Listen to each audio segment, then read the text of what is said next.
రాత్రి బాగా తాగి ఉదయం లేచాక చేతులు చిన్నచిన్నగా వణకటము, చెమటలు ఎక్కువగా పట్టటము, గుండె కంగారుగా గట్టిగా కొట్టుకోవటము ఇలా జరుగుతుంటే అప్పుడప్పుడు దానికదనగా తగ్గొచ్చు. కానీ రెగ్యులర్ గా జరుగుతుంటే ఆ భయాన్ని తట్టుకోలేక మళ్ళీ తాగి అవన్నీ కంట్రోల్ చేసుకోవడం.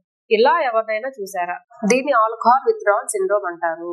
Hi, this is doctor Sushmita Gajula, psychiatrist. కొన్ని సంవత్సరాలుగా క్రమంగా మద్యం తీసుకోవటం వలన శరీరం దానికి అలవాటు పడిపోయి, ముఖ్యంగా మెదడులో ఉన్న నరాలు ఆ టైంలో ఆల్కహాల్ ఇవ్వకపోతే నేను తట్టుకోలేకపోతున్నాను, అడ్జస్ట్ అవ్వలేకపోతున్నాను అని కెమికల్స్, నర్వ్స్ అన్ని చూపించే లక్షణాలే ఈ ఆల్కహాల్ విత్డ్రావల్ సిండ్రోమ్. తాగిన తర్వాత 6 నుంచి 8 గంటల తర్వాత మనకి ఇవన్నీ సిమ్టమ్స్ స్టార్ట్ అవుతాయి.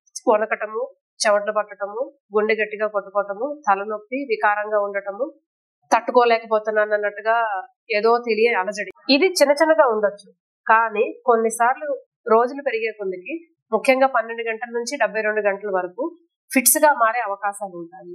ఇది ప్రాణానికి ప్రమాదం.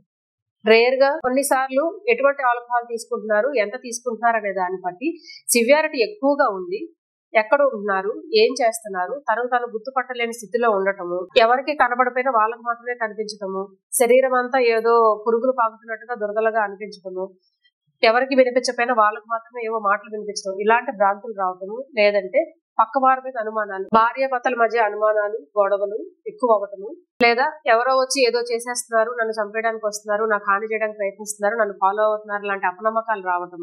ఇలా ఉంటే ఇవి ఎక్స్ట్రీమ్ స్టేజెస్. ఇది ఆల్కహాల్ క్రమంగా తీసుకోవడం వలన మెదడు దానికి బాగా డిపెండ్ అయిపోయి చూపించే లక్షణాలు. దీని నుంచి బయటికి రావడానికి ఆల్కహాల్ డీటాక్సిఫికేషన్ ట్రీట్మెంట్ చేయించుకుంటే ప్రమాదం వెంటనే ఆపొచ్చు. లేకపోతే ఫిట్స్ లాంటివి వచ్చినప్పుడు మెదడుకి డ్యామేజ్ అనేది ఎక్కువగా జరిగే అవకాశాలు ఉంటాయి. దీన్ని అరికట్టండి.